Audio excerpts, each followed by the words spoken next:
Ensuite, sur le côté, sur les angles, donc vous avez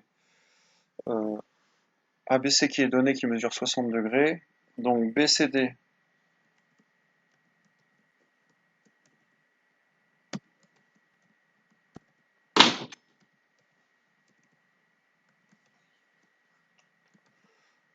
non, ça je comprends pas pourquoi ça marche plus.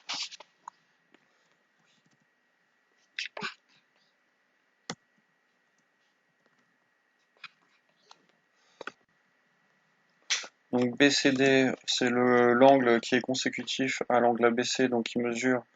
On sait que les deux angles consécutifs sont supplémentaires, c'est-à-dire que la somme des deux angles fait 180 degrés. Donc il vous reste 120 degrés pour l'angle BCD. Désolé, j'ai pas pu mettre de chapeau. Ensuite, l'angle CDA, c'est l'angle opposé, donc 60 degrés. Et ensuite, l'angle DAB mesure 120 degrés.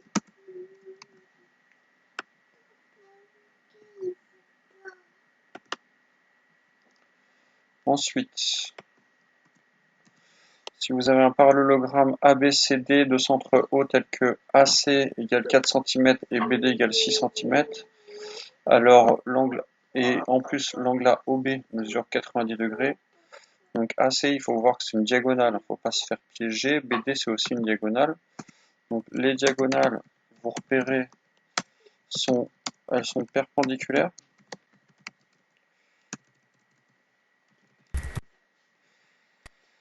Et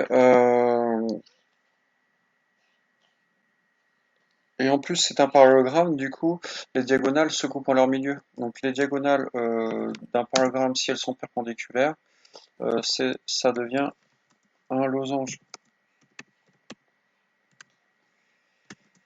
Si vous faites le schéma, vous allez voir tout de suite que c'est un losange. Donc là, vous vous retrouvez dans le cas des schémas ici, là, du deuxième schéma. Ok. En fait, j'ai pas dit depuis le début que les schémas correspondants sont ici. Donc pour le schéma du 1, si vous avez un parallélogramme avec c'était quoi déjà? Avec un côté, un angle de 90 degrés, vous vous retrouvez dans le cas du schéma 1. Pour la question 1b, c'est pareil, vous vous retrouvez dans le cas du schéma 1, les diagonales sont de même longueur. Dans le cas 2a, vous obtenez un losange, c'est le schéma 2, et ainsi de suite. Donc les diagonales sont perpendiculaires, c'est un losange. Par conséquent, on ne peut rien conclure d'autre sur les longueurs. Il nous manque le théorème de Pythagore que vous verrez l'an prochain. Et à partir de l'an prochain, vous pourrez calculer les longueurs des côtés du losange. Pour l'instant, on n'y est pas. Alors, si vous avez ensuite un parallélogramme ABCD pour la question 3A, de centre O avec AB qui mesure 5 cm et BC qui mesure 5 cm, alors automatiquement, vous avez encore un losange. Donc le quadrilatère est un losange. Pourquoi c'est un losange? Simplement parce que vous avez deux côtés consécutifs égaux. Voilà. Ensuite,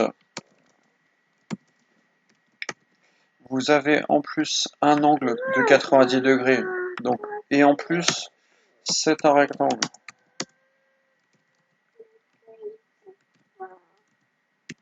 À cause de l'angle de 90 degrés.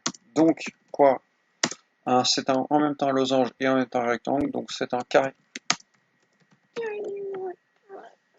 Donc à partir de ça, vous avez toutes les longueurs du carré qui sont respectées, c'est-à-dire CD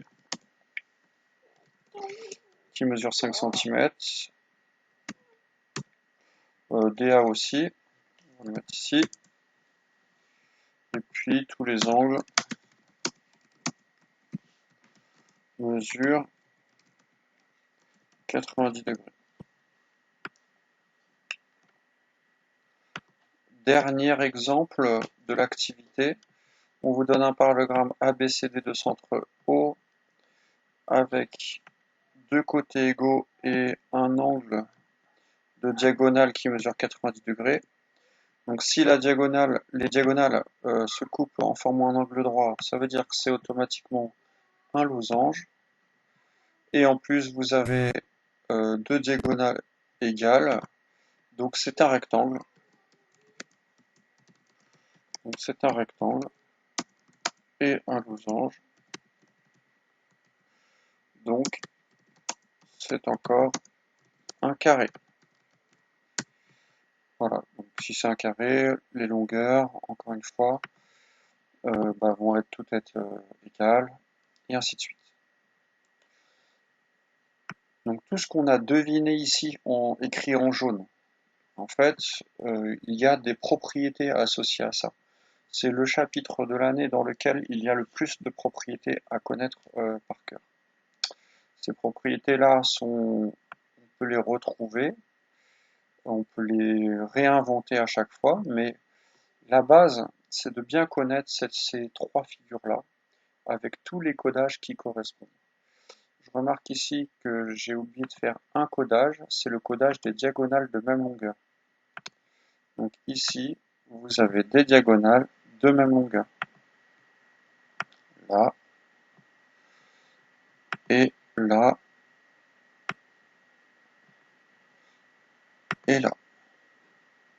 Ces diagonales sont de même longueur. Alors du coup ici j'ai aussi un trait. Je vais corriger en deux traits ici. Trois traits parce que j'ai déjà le deux traits. Je rappelle pour les codages, il faut que chaque correspondance du nombre de traits correspond à une longueur. Voilà. Et voilà. Donc 3 traits en bas correspond à 3 traits en haut, 2 traits à gauche correspond à 2 traits à droite, un trait partout sont des longueurs correspondantes. Alors, donc un rectangle. Qu'est-ce que c'est qu'un rectangle? Si on reprend la définition de l'école primaire, c'est un quadrilatère qui a 4 angles droits. Vous pouvez compléter. Ça, c'est la définition d'un rectangle. Mais ce n'est pas la seule définition possible, donc les autres, on les appelle souvent des propriétés. On peut prouver des propriétés à partir des définitions, et on pourrait aussi changer de définition, prendre chaque propriété comme définition. Et voilà. Donc un rectangle, c'est finalement un parallélogramme qui a quelle particularité? Donc deux choix possibles. Soit vous dites que c'est un parallélogramme qu'on a redressé et qui a donc un angle droit. Premier choix possible. Donc si vous avez un parallélogramme qui a un angle droit, automatiquement ça forme un rectangle. Deuxième possibilité, un rectangle ça peut être aussi un parallélogramme de telle façon qu'on a déplacé les diagonales pour qu'elles soient égales. Donc ayant ces diagonales de même longueur.